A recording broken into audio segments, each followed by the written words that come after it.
इस क्लास में हम चेंज ऑफ बेसिस के टॉपिक के ऊपर बात करेंगे, जो कि सेक्शन 4.3 है। बेसिकली 4.4, सॉरी, लास्ट टाइम हमने सेक्शन 4.3 डिस्कस किया था। तो इस क्लास में हम कोऑर्डिनेट सिस्टम्स को डिस्कस करेंगे और देखेंगे कि कोऑर्डिनेट सिस्टम्स बेसिकली क्या है और चेंज ऑफ बेसिस का जो है वो क्या कॉन्सेप्ट है। देखें, हम ट्रांसफॉर्मेशंस को ऑलरेडी जो है वो कवर कर चुके हैं, जहाँ पे हमने ट्रांसफॉर्मेशन मैट्रिसेस देखे थे। ठीक है, तो ट्रांसफॉर्मेशन मैट्रिसेस में बेसिकली हमारे पास क्या होता है कि फॉर इंस्टेंस हमारे पास ये एक वेक्टर है। ठीक है, वेक्टर वी है। तो जब हम इस वेक्टर को ऑपरेट करते हैं किसी ट्रांजिशन मैट्रिक्स से, तो हमें जो है वो एक न्यू वेक्टर मिलता है। ठीक है, अब ये जो वेक्टर हमें मिलता है वो स्केल्ड भी हो सकता है वेक्टर, और उसकी डायरेक्शन भी चेंज हो सकती है, और बहुत सारी जो है वो पॉसिबिलिटीज हैं। अगर आइगन वेक्टर है तो आइगन वेक्टर के केस में हमें पता है कि वो जो है वो स्केल होता है।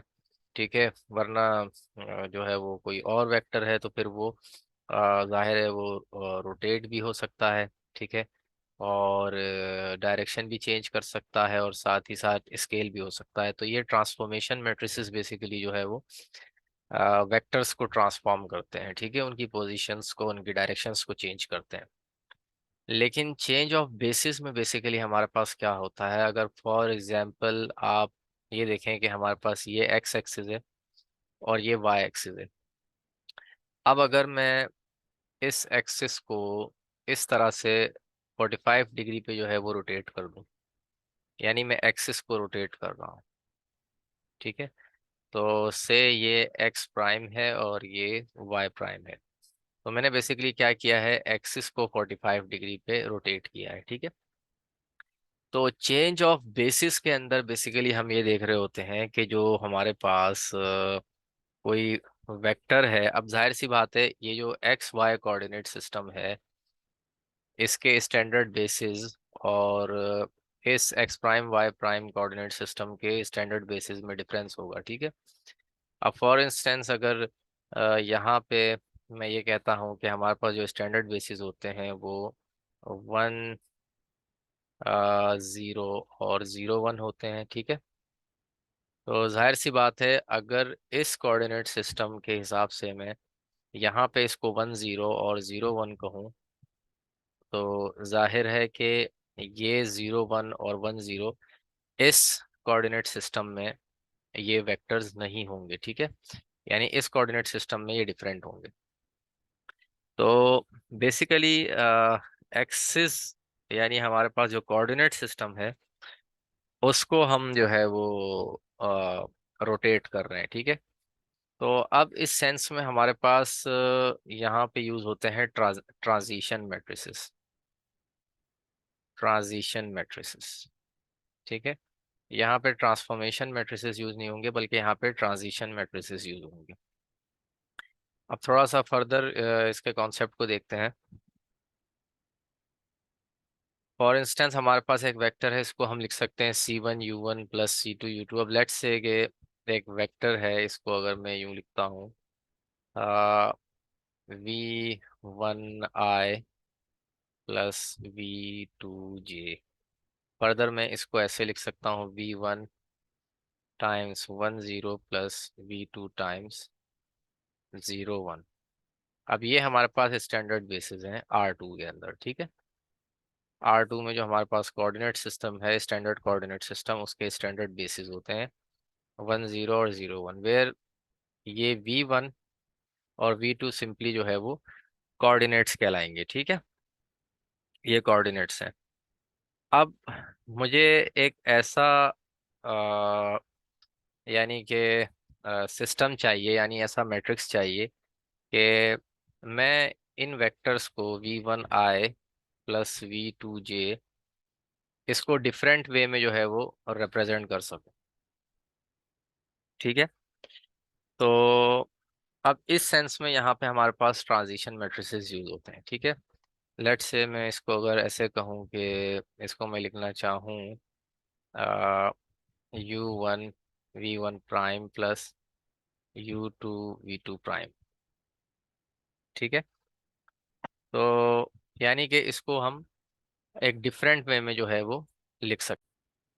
फर्दर मैं इसको अगर इस तरह से लिखूं, V1 V2 equals to U times, where U1 U2 जो है ये वेक्टर्स हैं, U टाइम्स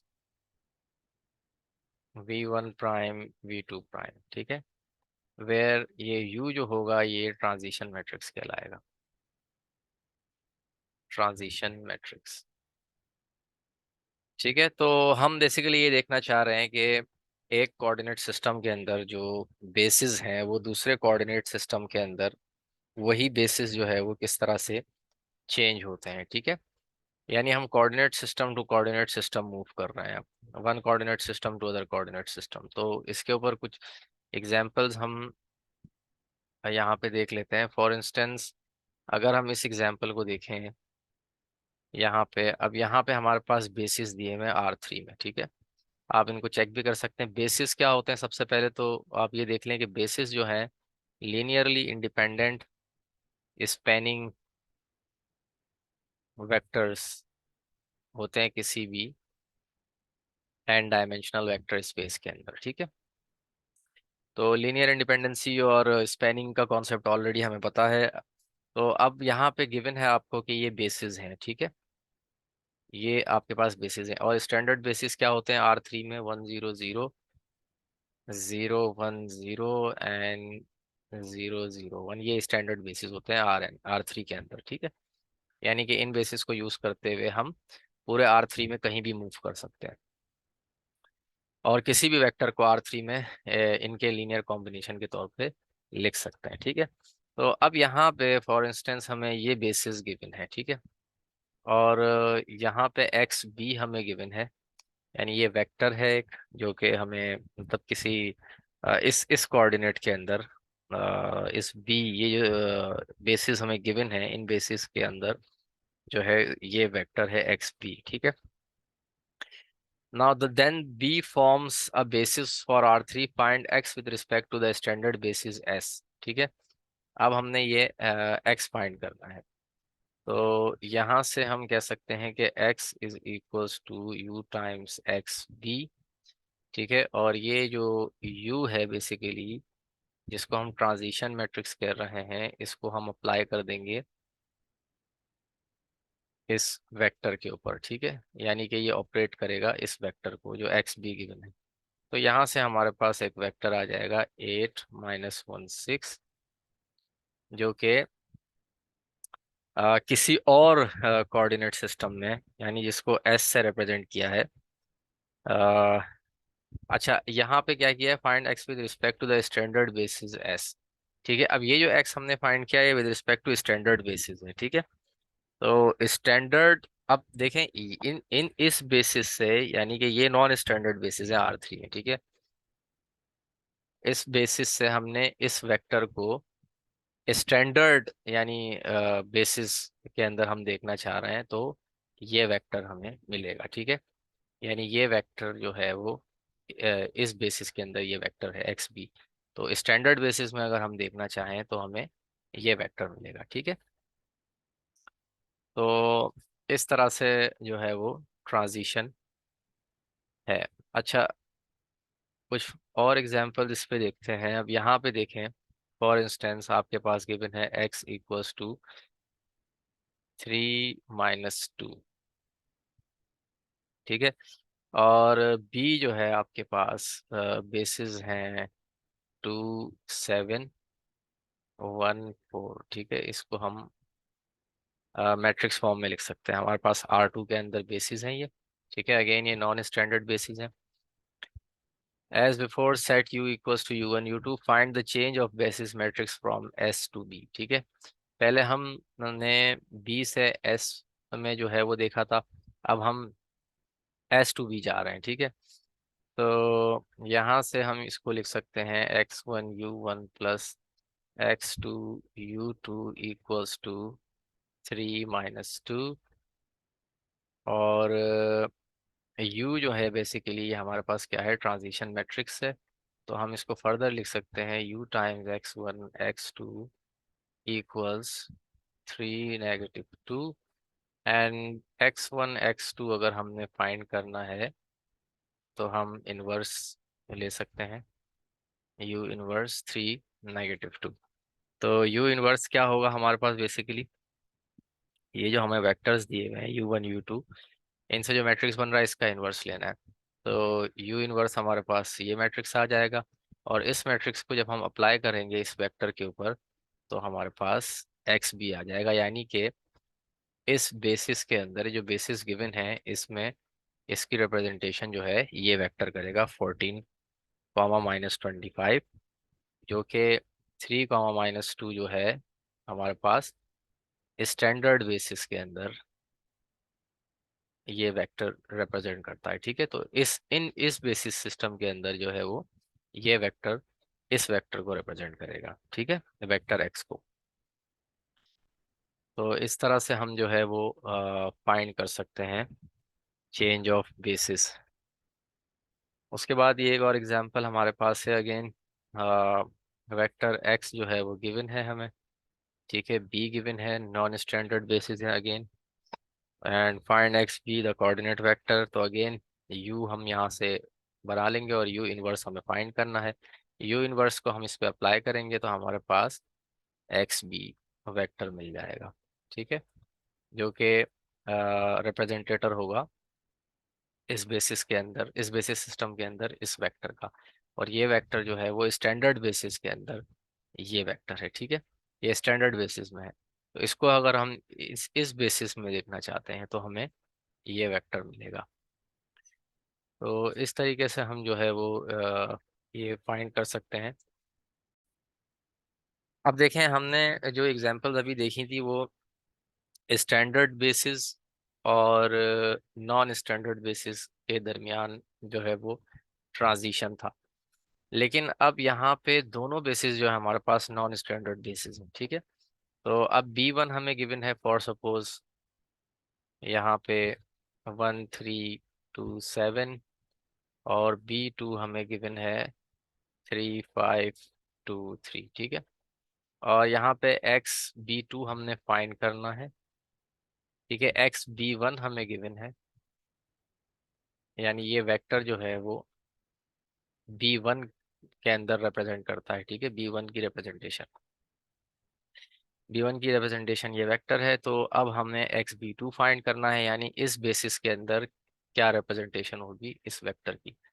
तो उसके लिए किस तरीके से हम प्रोसीड करेंगे, हमारे पास U गिवन है, U जो है वो बेसिकली ये दो वेक्टर्स हैं, V ये दो वेक्टर्स हैं। अब हमें जो है वो XB2 फाइंड करना है, ठीक है। तो XB2 जो है वो किसके इक्वल होगा, V inverse U times XB1, ठीक है।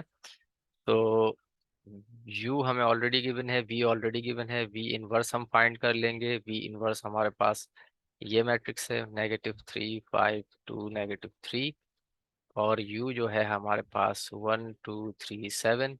तो V इनवर्स U हम निकालेंगे, हमारे पास ये मैट्रिक्स आएगा, और देन इस मैट्रिक्स को जब ऑपरेट करेंगे XB1 पे तो हमें ये बेसिस मिलेंगे जो कि XB2 के बेसिस होंगे, यानी कि ये जो वेक्टर आया है ये आ, इस बेसिस के अंदर, यानी इन बेसिस के अंदर जो है वो सॉरी B2 में, XB2 है तो ये B2 के अंदर जो है वो रिप्रेजेंटेटर है, ये वेक्टर इस बेसिस का रिप्रेजेंटेटर है B2 बेसिस का, ठीक है।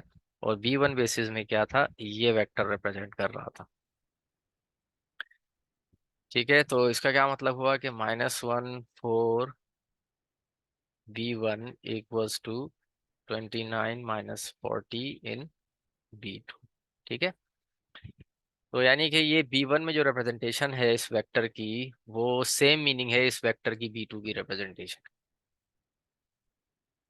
अब ये ट्रांजिशन जो है इस तरह कोऑर्डिनेट्स का कहाँ पे काम आता है, तो ट्रांजिशन बेसिकली जब हम फोर्स या किसी भी कोई भी वेक्टर क्वांटिटी है उससे रिलेटेड प्रॉब्लम्स को सॉल्व करते हैं स्ट्रेसेस में, या शेयर स्ट्रेसेस, या बीम्स, और इस तरह इस टाइप की जो है वो कोई भी मतलब प्रॉब्लम हम लेते हैं इंजीनियरिंग प्रॉब्लम्स में खासकर, तो वहाँ पे जो है वो आसानी होती है अगर हम कोऑर्डिनेट्स को जो है वो चेंज कर लें। फॉर एग्जांपल, अगर हमारे पास इस तरह से कोऑर्डिनेट सिस्टम है जो कि स्टैंडर्ड कोऑर्डिनेट सिस्टम है, उसको हम अपने जो फोर्सेस अप्लाइड हैं किसी बॉडी पे, तो उस हिसाब से अगर हम उस कोऑर्डिनेट को चेंज कर लें तो निस्बतन प्रॉब्लम जो है वो सॉल्व करना आसान हो जाता है। जाहिर सी बात है, एक फोर्स अगर एक्सिस के ऊपर एक्ट कर रही है तो उसको डील करना आसान होता है, बजाय अगर फोर्स जो है वो प्लेन पे कहीं एक्ट कर रही है। ठीक है, क्योंकि अगर एक्सिस एक्सिस के अलावा फोर्स एक्ट करती है तो इसका मतलब उसके दो कंपोनेंट्स अलग से होते हैं, और दोनों कंपोनेंट्स फिर अलग अलग हमें फाइंड करने होते हैं। तो इस तरह से अगर हम अपने कोऑर्डिनेट्स को चेंज कर लें और ट्रांसफॉर्म कर लें अपने कार्टेशियन कोऑर्डिनेट सिस्टम को, फिर प्रॉब्लम को डील करना जो है वो आसान होता है।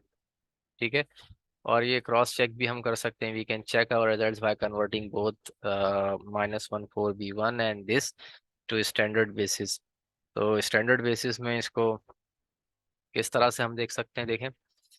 u(x)(b1) क्या होगा, 1237 टाइम्स -1 4। तो ये देखें क्या आ रहा है स्टैंडर्ड बेसिस में, ये भी 725 आएगा, और u(x)(b2) ये भी स्टैंडर्ड बेसिस में सेम ही वेक्टर हमें मिलेगा। तो ये वेरिफिकेशन भी है कि ये जो रिप्रेजेंटेशन होती है, ठीक है, स्टैंडर्ड बेसिस की, ये अदर कोऑर्डिनेट सिस्टम्स के अंदर चेंज हो जाती है। फॉर एग्जांपल, ये रिप्रेजेंटेशन जो स्टैंडर्ड बेसिस की है, यही रिप्रेजेंटेशन जो है वो इस वेक्टर की इस बेसिस के अंदर है जो कि b2 है। तो ये चेंज ऑफ बेसिस से रिलेटेड प्रॉब्लम्स हैं, आप ट्राई कर सकते हैं इसको। ठीक है, कुछ प्रॉब्लम्स, प्रैक्टिस प्रॉब्लम्स भी आप देख सकते हैं बुक्स में। इसी तरह ये गैरेथ विलियम्स की बुक है, इसमें से कुछ प्रॉब्लम्स आप देख सकते हैं, सॉल्व्ड एग्जांपल्स हैं। ठीक है, और उसके अलावा जो लेक्चर नोट्स हैं उसके अंदर भी देख सकते हैं सेम ही चीज़ें जो है वो यहाँ पे ये देख सकते हैं। यहाँ पे ज्योमेट्रिकली अब इस सिस्टम को, ये जो ग्रिड है, इस ग्रिड को इन्होंने देखिए ट्रांसफॉर्म किया है। ठीक है, ये स्टैंडर्ड है, स्टैंडर्ड ग्रिड है, और इसको फिर बेसिस के थ्रू ट्रांसफॉर्म किया है। ठीक है, तो ये सारी चीज़ें जो है वो डिस्कस कर चुके हैं हम।